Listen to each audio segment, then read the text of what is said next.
우리가 계속 동행해야 될 줄로 믿고 또 우리 예배자의 삶이 계속해서 또한 이어져야 될 줄로 믿습니다. 우리 하나님께서 우리 그리스도인들을 불러주셨습니다. 택하여 주셨고요. 우리를 사랑해 주셨습니다. 그래서 우리가 주님을 예배할 수 있고 또 내 향은 내 음성을 듣는다고 예수님이 말씀하셨지 않습니까? 하나님의 말씀이 들리는 것 자체가 내가 주님의 자녀임을, 복된 자녀임을 믿으시기 바랍니다. 하나님의 음성이 깨달아지는 것은요, 자녀에게 주시는 특권입니다. 세상은 성령이 없는 자들은 하나님의 말씀을 깨달을 수가 없습니다. 여러분, 하나님의 말씀을 깨닫는 것이 너무나 큰 복이고 또 주님과 함께 순종하며 동행하는 것은 더 복된 일인 줄을 믿으시면 감사하겠습니다. 하나님께서 우리를 불러주셨습니다. 이 부르심에는요, 이제 우리의 삶의 기준이, 새로운 기준이 들어오는 겁니다. 새로운 가치관, 새로운 목표, 새로운 중심이 생기는 것입니다. 그래서 자연스럽게 복음을 접하고 예수님을 만나는 모든, 길이요 진리요 생명이 되시는 예수님을 만나는 모든 사람들은 간증거리가 생기고요, 변화의 삶을 노래하고 변화시킨 주님을 찬양합니다. 여러분 믿으십니까? 여러분, 주님은요 여전히 성실하시고 신실하시고요, 약속에 정확하신 분임을 믿으시기 바랍니다. 세상이 요동하더라도 하나님의 약속은 여전히 유효합니다. 믿음으로 수납하고 받아들이는 자들에게 여전히 유효합니다. 믿음으로 하나님 앞에 나가는 자들에게 유효합니다. 또 믿음으로 영과 진리로 어떠한 상황에서도 예배드리는 자에게 주님은 우리의 예배를 흠양하시고 기뻐하신다는 사실을 우리가 마음속에 새길 필요가 있겠습니다. 우리 그리스도인 자녀들은요, 예배의 삶을 삽니다. 이스라엘 백성들을 출애굽하실 때도 바로에게 여호와 하나님께서 모세에게 이스라엘 백성들을 인도하라고 하기 위해서 바로에게 내 백성들을 풀어줘라. 그러면 왜 풀어주라고 이유를 묻는다면 그 이유를 여호와 하나님께서 이렇게 말씀하셨습니다. 예배하러. 예배하러. 신약에도 마찬가지입니다. 우리를 왜 주님이 구원하셨습니까? 예배의 삶입니다. 예배의 삶. 여기서 말하는 예배의 삶이라는 것은요, 우리가 모이는 예배, 주일, 수요일, 또 이렇게 새벽에, 금요일 이렇게 모이는 예배, 그것뿐만이 아니라 우리 주님은 또한 삶의 예배, 삶의 중심에 주님이 우리의 삶의 중심에 계시기를 원하심을 믿으시기 바랍니다. 로마서 12장 1절에 보시면요, 그러므로 형제들아 내가 하나님의 모든 자비하심으로 너희를 권하노니 너희 몸을 하나님이 기뻐하시는 거룩한 산 제물로 드리라. 이는 너희가 드릴 영적 예배니라. 하나님이 기뻐하시는 거룩한 산 제물이 바로 우리 은혜 받은 그 주님의 긍휼과 그 무한 사랑을 받은 우리 그리스도인의 삶을 이렇게 표현하고 있습니다. 너희 몸을 하나님이 기뻐하시는 거룩한 산 제물로. 구약의 제사는 죽여서 각을 뜹니다. 그죠? 근데 죽이는 게 아니라 살아있는, 우리가 다 살아있지 않습니까? 이제는 어떤 제물입니까? 살아있는 제물로, 거룩한 구별된 살아있는 제물로 우리 한 분 한 분 귀한 우리 성도님들과 또 제가 하나님 앞에 드려져야 된다는 것입니다. 이 존 스토트라고 하는 목사님은 이 구절을 이렇게 풀이를 했습니다. 좀 쉽게 이렇게 설명을 했습니다. 우리 몸을 하나님이 기뻐하시는 거룩한 산 제물로 드린다는 말은요, 우리의 삶 전폭이 하나님 앞에 드려지는 겁니다. 공예배뿐만이 아니라, 공예배는 말할 것도 없습니다. 그죠? 공예배는 기본이고요, 우리의 삶의 전폭이 하나님 앞에 드려져야 된다. 거룩한 산 제물로, 감사의 제물로, 헌신의 제물로, 그죠? 하나님의 그 긍휼과 사랑에 응답하는 제물로 드려져야 된다는 것입니다. 이것이 바로 우리가 드릴 예배다. 영적 예배다. 여기 영적이라는 말은요, 합당한, 이런 말입니다. 합당한 반응, 합당한 예배라는 것입니다. 여러분, 우리 신약 성도의 삶은요, 우리의 삶의 전폭이 하나님 앞에 있습니다. 그죠? 우리 주님께서 우리 십자가를 우리 죄를 위해서 달려 돌아가신 이유가 뭡니까? 다시는 자신을 위해 살지 않도록 한다고. 누구를 위해요? 우리를 위해 죽었다가 다시 부활하시는 그분을 위해 사는 겁니다. 여러분, 우리의 삶의 전폭이 이제 그분께 초점이 맞춰져 있습니다. 하나님이 기뻐하시는 거룩한 산 제물, 감사의 제물로 우리가 살아야 되는데, 그러한 맥락에서 오늘 이 말씀들도 우리가 접근하면 이해가 쉽게 됩니다. 지난 시간 우리 주님 안에서 이제 예수 그리스도를 구주로 임금과 구주를 모신 사람들, 그분이 삶의 중심이 온 우리 귀한 성도님들은 이제 하나님 주신 이 가정 안에서 세상처럼 가정을 바라보는 것이 아니라 아내와 남편의 역할, 그 복된 역할을, 그 창조의 질서를 보면서 우리가 어떻게 행해야 되는지를 한번 살펴봤고요. 오늘은 주 안에 여러 가지 또 다른 관계들이 있습니다. 복된 관계들이 있습니다. 먼저 우리가 살펴볼 것은 부모와 자녀의 관계입니다. 그죠? 왜 우리에게 부모를 주셨는가? 지난 시간은 가정에 대해서 왜 가정을 주셨는가, 남편과 아내의 관계에 대해서 알아봤다면, 이번에는 가정을 주셨는데 이 가정 안에 결혼한 부부가 이 자녀가 생기지 않습니까? 왜 주님이 자녀를 주셨습니까? 왜 어머니 아버지를 주셨습니까? 그죠? 부모님을 주셨습니까? 그죠? 그 부모와 자식 간의 그런 관계입니다. 주 안에서 어떠한 주님 관계를 원하실까? 그리고 또 마지막에는 지금은 그런 제도가 없습니다만 종과 상전의 관계, 그죠? 지금은 뭐 노예 제도는 없습니다만 이것은 사회생활로, 그죠? 어떤 우리가 모든 사회생활을 하든 뭘 하든 어떤 조직에 있든 간에 항상 권위자가 있고 리더가 있고, 그죠? 또 그걸 따르는 사람들이 있지 않습니까? 또 밑에서 일하는 사람도 있고 위에서 또 리더십을 인도하시는 분도 있고요, 그죠? 이런 사회생활이나 어떤 기타 이런 세상 속에서 우리의 또 삶을 살아갈 때에 주님은 어떠한 삶을 계획하고 또 복된 삶으로 우리를 이끌어 가시는가를 한번 살펴보겠습니다. 먼저 우리가 아까 말씀드린 첫 번째로 부모와 자녀와의 관계입니다. 부모와 자녀의 관계. 먼저 자녀들에게 말씀을 합니다. 우리 20절을 같이 한번 읽어보도록 하겠습니다. 시작.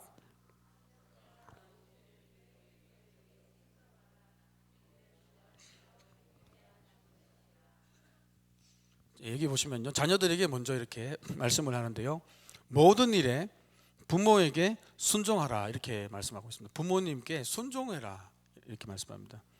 그 이유가 이는 주 안에서 기쁘게 하는 것이니라. 주님이 기뻐하시는 일이라는 것입니다. 쉽게 말하면, 그죠?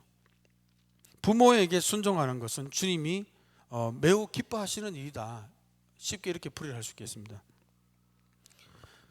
심지어는요, 주님이 이것을 얼마나 기뻐하시냐면요, 에베소서 6장 1절에 보시면요, 부모님을 잘 섬기고 공경하고 순종하는 자에게 주시는 그 복을, 약속이 있다는 것입니다. 약속을 얘기하고 있습니다. 에베소서 6장 1절에 보시면, 자녀들아 주 안에서 너희 부모에게 순종하라, 이것이 옳으니라. 에베소서 6장 2절입니다. 네 아버지와 어머니를 공경하라, 이것은 약속이 있는 첫 계명이니 이로써 네가 잘되고 땅에서 장수하리라. 그죠? 땅에서 잘되고 또 장수의 복을 누릴 뿐만 아니라 땅에서 번성과 또 이렇게 부흥을 경험한다는 것입니다. 손대는 일마다 하나님이 복을 주시는데 이 약속이 있다는 겁니다. 누구에게 있습니까? 부모님을 잘 공경하고 잘 섬기는 사람, 그죠? 이만큼 우리 주님께서 부모를 주셨다는 것은요, 이것은 그 자녀에게는 굉장한 존재입니다. 그냥 하찮은 존재가 아닙니다, 여러분.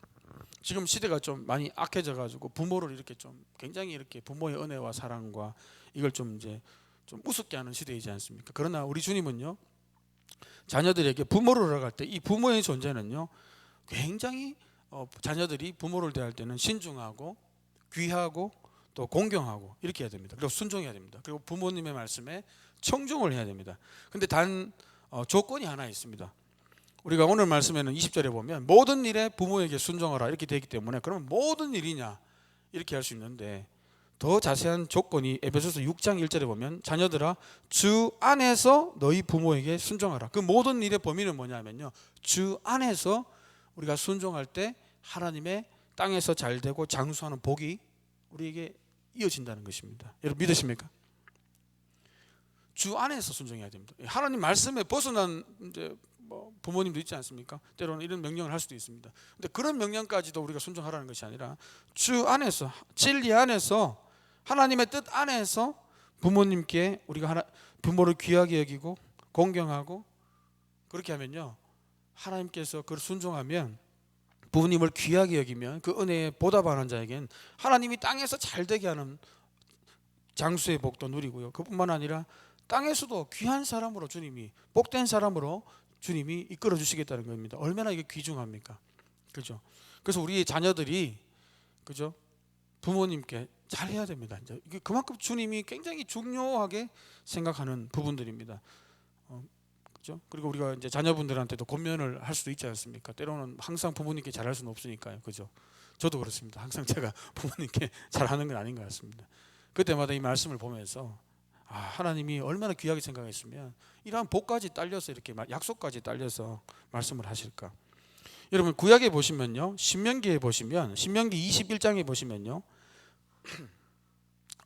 부모에게 불순종하고 부모가 징계해도 순종하지 않는 자녀에 대해서 이렇게까지 얘기합니다.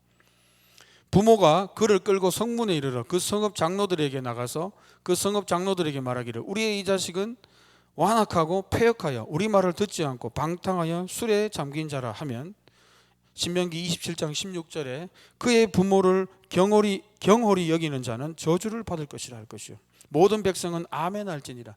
이스라엘 공동체 안에도 부모님의 이런 합당한 그 교훈들, 그죠?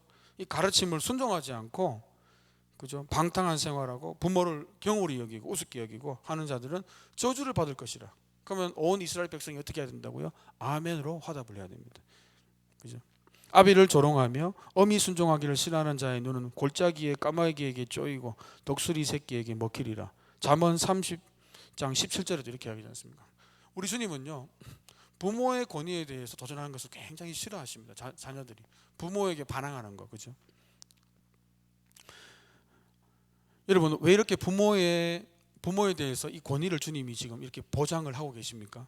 그 이유가요, 21절에 이유가 있습니다. 우리 21절을 같이 한번 읽어보겠습니다. 21절입니다. 시작.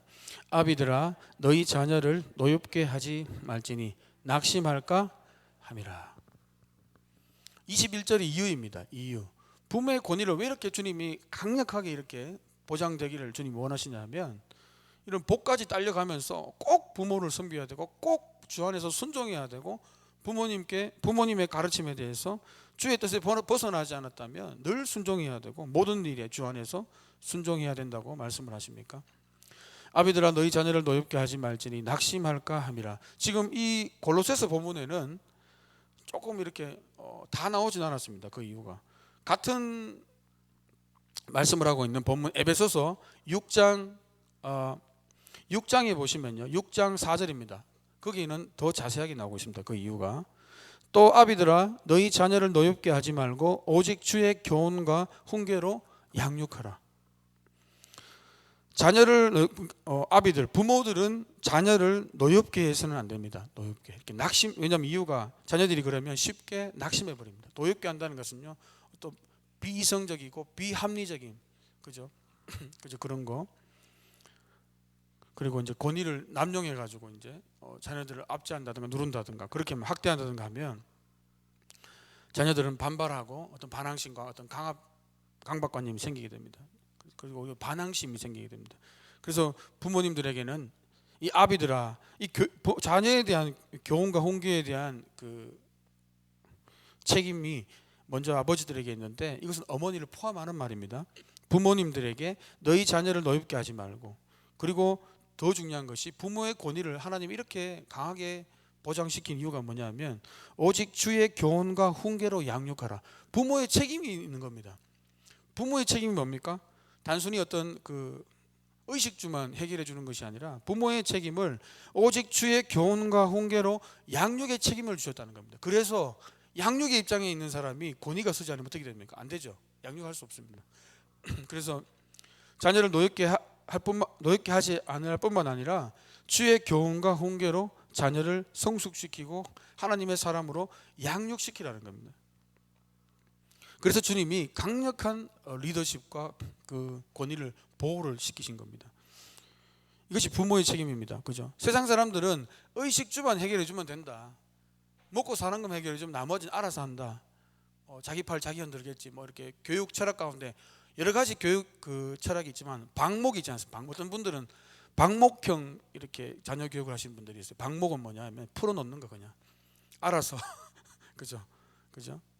가서 알아서 먹고 알아서 신경 별로 안 쓰고 그죠? 방목형이 아니라 그렇다고 스파르타도 아닙니다. 막 이렇게 막 강압적으로 막 쪼여가지고 막 부담만 팍 늘어나고 반발심만 늘어 그런 것도 아니고요. 노엽게 하는 게, 노엽다는 것은 성질나게 한다는 거, 자녀들 막 성질나게 하는 거, 그게 아니라 온유와 자녀를 사랑함으로 주의 교훈과 훈계로 양육할 수가 있어야 됩니다. 여러분, 주의 교훈과 훈계는, 교훈과 훈계라는 말은요, 원어적으로 보면은 권면하다, 훈련시키다, 그죠? 교육하다, 징계하다, 이런 말, 권면하다, 이런 말이 다 포함되는 의미입니다. 그래서 이 부모의 역할이 의식적 문제뿐만 아니라 이런 하나님의 사람으로 온전히 커가게 하는 아주 결정적인 역할을 하는 겁니다. 물론 교회에서도 신앙교육을 하지만 가정에서 신앙교육도 부모에게 1차적인 책임이 있다는 것입니다. 여러분, 굉장히 중요한 얘기입니다. 그래서 이 하나님의 말씀에 대해서 부모님들은 날마다 상고를 해야 됩니다. 어떻게? 왜냐하면요, 이 말씀으로 가르쳐야 됩니다. 결론적으로 얘기하면 자기의 방식과 어떤 스타일을 고집하면요, 자녀들은 노하게 되어 있습니다. 그러나 디모데후서 3장 16절에 보니까 모든 성경은 하나님의 감동으로 된 것으로 교훈과 책망과 바르게 함과 의로 교육하기에 유익하다고 했습니다. 그래서 어떻게 됩니까? 하나님의 말씀으로 이렇게 우리가 잘 가르쳐주고 인도해주면 교육과 책망과 바르게 함과 의로 교육하다, 의로 훈련시키기에 아주 유익한데요. 하나님 말씀을 잘 이렇게 활용하게 되면 디모데후서 3장 17절에 어떠한 자녀를 만나면 이는 하나님의 사람으로 온전케 되며 모든 선한 일을 행할 능력을 갖추게 하려 합니다. 하나님의 말씀으로 잘 훈계하고 가르쳐주고, 그죠? 사랑으로 보듬어주면 그 자녀는요, 하나님의 사람으로 온전케 된다는 것입니다. 그죠? 우리가 첫 번째로 살펴본 것은요, 바로 이 부모와 자녀와의 이 관계에서 우리가 하나님께서 원하시는 것들을 한번 살펴봤다면요, 이제 두 번째로는요, 바로 우리 이 사회생활 할 때, 여기는 종들과, 그죠? 그 당시에는 노예제도가 있었으니까요, 그죠? 종과 상전, 그죠? 그 부리는 상전의 관계입니다. 22절 한번 제가 읽어드리겠습니다. 종들아, 모든 일에 육신의 상전들에게 순종하되 사람을 기쁘게 하는 자와 같이 눈가림만 하지 말고 오직 두를 두려워하여 성실한 마음으로 하라. 23절은 같이 읽겠습니다. 무슨 일을 하든지 마음을 다하여 주께 하듯 하고 사람에게 하듯 하지. 그죠? 우리가 어떤 사회생활 할 때나 어떤 조직에서, 그죠? 비단 교회뿐만이 아니라 교회 밖에서도 어떤 개인적인 어떤 모임도 있고요, 또 어떤 조직과 또 회사와, 그죠? 단체에서 리더십이 있고요, 또 이끌어가는 사람이 있고요, 또 밑에서 또 회사로 같으면 고용주가 있고 또 피고용인이 있지 않습니까? 이렇게 되는데 이 종들에게 이렇게 얘기합니다. 육신의 상전들에게 순종하라. 그 권위와 리더십을 인정하라는 겁니다. 그죠? 그리고 사람을 기쁘게 하는 자와 같이 눈가림만 하지 말고 주를 두려워해서 성실한 마음으로 해라. 그리고는 마음을, 무슨 일을 하든지 마음을 다해라. 주께 하듯 하고 사람에게 하듯 하지 말라. 이렇게 했습니다. 그래서 이것을 뭐라고 합니까? 신전의식이라고 합니다. 여러분 한번 따라해 보시겠습니까? 신전의식. 이것을 조금 유식한 말로 코람데오라고 합니다. 하나님 앞에서 우리는 사는 자들입니다. 그죠? 우리 공중 예배만 드릴 때만 교회 와서 하나님 앞에 서는 것이 아니라 우리의 일상의 삶도 아까 말씀드린 대로 하나님 앞에서 살아야 됩니다. 그죠? 주님은 교회 안에만 계시는 것이 아니라 우리의 가정과 사회생활과 내 개인 생활과 내 개인적인 비공식적인 그 모임에도 주님은 계십니다. 여러분 믿으십니까? 하나님이 기뻐하시는 거룩한 산 제물로, 그죠? 사업장에도 주님 계시고요, 우리 인간관계 가운데도 계시고요, 내가 속한 조직에도 계시고요, 단체에도 계시고 회사에도 계시고요. 우리가 여하튼 사회에서도 가정에서도 마찬가지입니다. 자기가 맡은 일이 있습니다. 교회는 말할 것도 없겠습니다. 우리가 어디에서든 자기가 맡은 일들, 그것이 교회 직분이든 회사에서 나의 어떠한 직이든 직책이든 간에 어떤 위의 리더십의 어떤 그 눈 가림만 하게 그렇게 하지 말고 마음을 쏟을 수 있어야 된다는 것입니다. 여러분 믿으십니까? 하나님 앞에 서 있는 자는요, 마음을 쏟을 수가 있고요, 하나님 앞에 서 있지 않으면 눈가림만 하는 거. 반대로 얘기하면 사람 눈만 이렇게 있을 땐 열심히 하는 척하고 없으면 그냥 막, 그래서 이게 격차가 크면요 하나님 앞에 서 있는 게 아니죠. 그죠? 왜? 하나님은 항상 우리를 보고 계시니까요. 그분 앞에 있습니다. 우리가 그분 앞에. 그죠? 어떤 회사의 사장과 대표 이사를 위해서 일을 하는 것 같지만 사실은 주님 앞에 일하는 겁니다. 믿으십니까? 마음을 다해라. 여기 마음을 다한다는 것은요, 에베소서 6장 5절에 보시면 이렇게 말합니다. 종들아 두려워하고 떨며 성실한 마음으로 육체의 상전에게 순종하기를 그리스도께 하듯 하라. 에베소서 6장 7절에는요, 기쁜 마음으로 섬기기를 주께 하듯 하고 사람들에게 하듯 하지 말라. 그죠? 내가 마음을 다하고 있는가를 알려면요, 기쁜 마음과 자원하는 마음이 있는가, 아니면 억지로 끌려서 하는가 보면 알 수 있다는 것입니다. 기쁜 마음과 성실한 마음, 그죠? 우리가 누구를 위해서 일하게 될 때 교회든 회사든 가정이든 어디든 나의 맡은 직책과 그 직분에서 그 지위에서 내가 할 수 있는 최선과 기쁨과 자원함, 그것이 바로 하나님 앞에 코람대화하는, 주님 앞에 하나님이 기뻐하시는 거룩한 산 제물로 드리는 주님 앞에 합당한 예배가 됨을 믿으시기 바랍니다. 반대로 이제 밑에 있는 분들이 있다면, 또 회사 생활이나 단체에서 보면요, 또 위에 계신 분들도 있잖아요. 그죠? 우리가 어떤 지위에 오를 때는 모든 사람이 갑자기 어떤 리더십에 오르는 게 아니지 않습니까? 다들 밑에서부터 이렇게 발을 이렇게 계단 한 계단, 그죠? 초입부터 밟습니다. 신입사원부터 갑자기 대표이사가 되는 게 아니고 갑자기 뭐가 자리에 올라가는 게 아니지 않습니까? 근데 여기 함정이 하나 있습니다. 누구 밑에 있을 때는요, 사람들이 이렇게 실수를 하거나 이렇게 가르침을 받아야 될 것이 있으면 사람들이 곧잘 얘기를 해줍니다. 왜? 밑에 있으니까. 그렇게 사람들이 부담 없이 얘기해 주시면 자꾸 우리 지위가 이렇게 올라가지 않습니까? 그죠? 회사 사장님한테 함부로 이렇게 권면하는 사람 잘 없잖아요. 그 지위가 있잖아요. 그죠?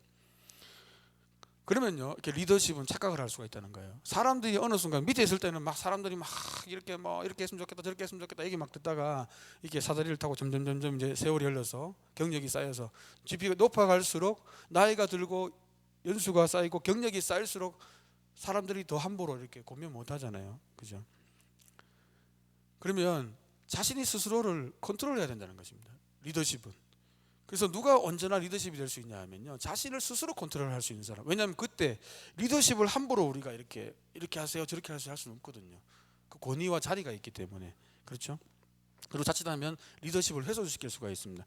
그래서 세상의 리더든 교회의 리더든 모든 리더십은 뭐냐 하면요, 자신을 하나님 앞에 완전하게 세우는 훈련이 된 사람이 있어야 됩니다. 그렇지 않으면요, 무너지기가 쉬운 자리가 리더의 자리입니다. 왜냐하면 리더에 이미 섰기 때문에 사람들의 조언을 받기가 힘듭니다. 그 자리는 보통은 조언을 받으러 옵니다.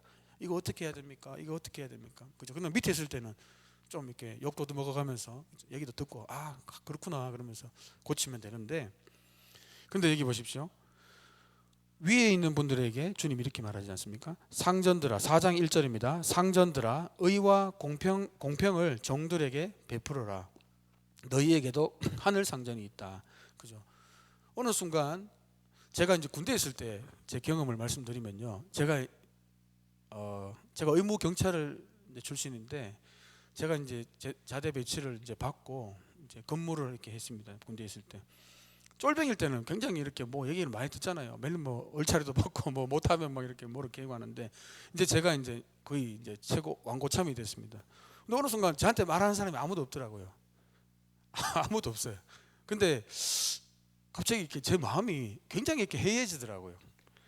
그 제가 완전 쫄병 때는 이렇게 군생활 이렇게 경험을 해보면은, 쫄병 때는 군기도 들고 웬만히 힘든 것도 아닙니다. 정신이 벌써 이렇게 살아있기 때문에 눈빛도 살아있고. 근데 이제 고참이 되니까 제가 어느 순간 아침에 제가 제일 힘들었던 게 아침에 새벽 점호 한번 하는 게 제일 힘들더라고요.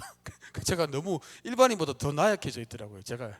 근데 왜 이럴까, 제가 이렇게 굉장히 그랬는데 제 정신이 이렇게 완전 너무 나태해졌던 것 같습니다. 근데 어느 순간 저한테 뭘 하는 사람이 아무도 없는 거예요. 점호 시간 되면 고참들이 와가지고 이제 뭘 하면서 이불 깨라, 청소해라, 해라, 잔소리부터 얼차려주고 하는데, 그런 사람이 어느 순간 아무도 없는 거예요. 그러면서 이게 군생활 맞나 싶을 정도로. 근데 오늘 말씀을 보면요, 우리도 마찬가지입니다. 하늘에 우리의 참 상전, 주인이 있다는 것입니다. 여러분 믿으십니까? 하늘에 우리 주인이 있습니다. 우리를 감독관이 있다는 거예요.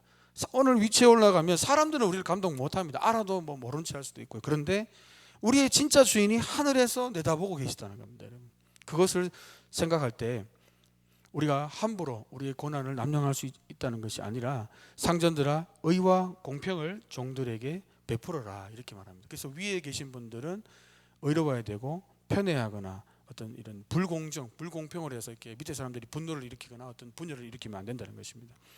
야고보서에도 야고보서 말씀을 보면요, 부한 자들에게 이 말세 때에 그 경고를 주고 있지 않습니까? 유의하라면서 야고보서 5장 4절에 보면 보라 너희 밭에서 추수한 품꾼에게 주지 아니한 삭시 소리 지르며 그 추수한 자의 우는 소리가 만군의 주의 귀에 들렸다 이런 것입니다. 그죠? 그러니까 그 싹도 안 주고, 그죠? 막 밑에 사람이니까 이렇게 보한 자들이 막 눌러버리면 힘으로 그냥. 근데 그들의 소리가 만군의 주의 귀에 들린다는 겁니다. 이걸 주님이 좌시하지 않겠다는 겁니다. 이런 거는, 그죠? 의와 공평에 대해서 지금 이것을 부한 자들, 그죠? 권력 있는 자들에게 이렇게 경고를 하지 않습니까? 여러분, 우리의 삶에는요, 아내들과 남편의 관계에서, 그죠? 그리고 부모와 자식의 관계에서, 그리고 권위자와 또 그걸 따라가는 밑에 사람, 그런 관계에서 하나님 앞에서 우리가 어떻게 살아야 되는지에 대해서 이렇게 말씀을 들었습니다. 우리가 왜 이렇게 하나님 앞에 서야 됩니까? 물론 우리는 그리스도인이기 때문에 하나님 앞에서 이렇게 코람되어의 삶을 살아야 되는데, 아까 1차적으로 말씀을 드렸지만 하늘에 우리 참 주인이 있는데 그분이 어떤 분인가 하면요, 24절을 한번 같이 한번 읽어보겠습니다. 24절입니다. 시작. 이는 기업의 상을 주께 받을 줄 아나니 너희는 주 그리스도를, 25절입니다. 불의를 행하는 자는 불의의 보응을 받으리니 주는 사람을 외모로 취하심이, 그죠? 하나님이 어떤 외적인 조건이나 지위와 권한을 가지고 판단하는 게 아니라는 겁니다. 그죠? 불의한 것은 불의한 대로 판단을 하시고 의로운 것은 상을 주시는 분이 믿으십니까? 그분 앞에 서 있는 겁니다. 우리가. 그분은 외모로 취하시는 게 아니에요. 그죠? 이는 기업의 상을 주께 받을 줄 아나니, 우리가 왜 밑에 있으면서 사람들의 인정을 받지 않든 뭐 위에 사람이 보든 안 보든 최선을 다해야 됩니까? 그 이유가 기업의 상을 주께 받을 줄 아나니, 하늘의 상이 있다는 겁니다. 여러분, 너희는 주 그리스도를 섬기느니라. 사람을 위해서 우리가 회사 생활하는 것 같지만 사실은 그리스도를 섬기고 있는 겁니다. 여러분, 주의 일도 교회 일도 주를 위해서 우리가 잘 섬기면 상이 있고요, 또 우리가 회사 생활, 가정 생활, 가정에서 우리의 역할을 담당하고 부모의 역할을, 자녀의 역할을, 그죠? 자기의 직분의 역할을, 또 교회에서 이 역할들을 잘 담당하다 보면 어떻게 됩니까? 하나님이 상을 주시는 겁니다. 그죠? 우리의 삶이 하나님이 기뻐하시는 거룩한 산재물로 이렇게 삶의 각 영역에서 그 기능들을, 하나님이 기대하시는 일들을, 기뻐하시는 일들을 하게 되면요, 그 일들은요 사람에게 대상, 어떤 회사를 위해서 하는 것 같지만 사실은 주님은 그것을 주를 섬기는 일로 받으신다는 겁니다. 여러분 믿으십니까? 하나님을 섬기는 일입니다. 그 일이. 그죠? 그래서 에베소 6장 9절에도 보면요, 상전들아 주인들아 너희도 그들에게 이와 같이 하고 위협을 거치라. 이는 그들과 너희의 상전 주인이 하늘에 계시고 그에게는 사람을 외모로 취하는 일이 없는 줄 너희가 아닙니다. 에베소서 6장 9절에는 이렇게 말씀을 하고 있습니다. 말씀을 맺도록 하겠습니다. 여러분, 우리의 삶의 전폭이 주님 앞에 있습니다. 그렇죠? 우리의 삶의 전폭입니다. 전폭. 우리의 교회 생활, 우리가 무엇을 맡든 주님 앞에서 최선을 다하시고 마음을 쏟고, 또 우리의 회사 생활 가운데도, 가정 생활 가운데도 내게 주어진 책임과 의무를 다하고 또 최선을 다하고, 사람의 눈가림만이 아니라 주님 앞에서 죽게 하듯 하랬습니다. 죽게 하듯. 그죠? 죽게 하듯. 그래서 우리의 예배 생활이 진실한 것임을 증명해야 됩니다. 이것이 종교 생활이 아니라 신앙 생활. 우리가 정말 주님을 모시고 주님을 위해서 살아가는, 나를 위해서 살아가지 않고 주님을 중심으로 주를 위해서 먹든지 마시든지, 바울의 편을 빌면 먹든지 마시든지 무엇을 하든지 주를 위해 사는 저와 여러분 되시기를 예수님 이름으로 축복합니다. 고린도후서 5장 9절과 10절에도 그런즉 몸으로 있든지 주를 떠나든지 주를 기쁘시게 하는 자가 되기를 힘쓰노라. 고린도후서 5장 10절에 보면요, 이는 우리가 다 반드시 그리스도의 심판대 앞에 나타나게 되어 각각 선악간에 그 몸으로 행한 것을 따라 받으려 함이라. 여러분, 우리 모두가요, 이 땅에서의 이 삶을 주님 앞에 회개하고 결산하는 이 날이 있습니다. 우리의 교회 생활도 그렇고 회사 생활도 가정 생활도, 그죠? 우리의 모든 삶의 전폭이 주를 중심으로 주 앞에서 어떻게 감당했는지 하나님 앞에 다 저와 여러분이 결산하는데, 그 결산의 자리에 가서 이런 얘기 드려야 안 되겠습니까? 착하고 충성된 종아, 주님께서 내게 줄 상이 너무나 많다고 주님이 우리를 기뻐하시는 영광과 존귀와 칭찬이 있는 그날 되시기를 예수님 이름으로 축복합니다. 기도하시겠습니다.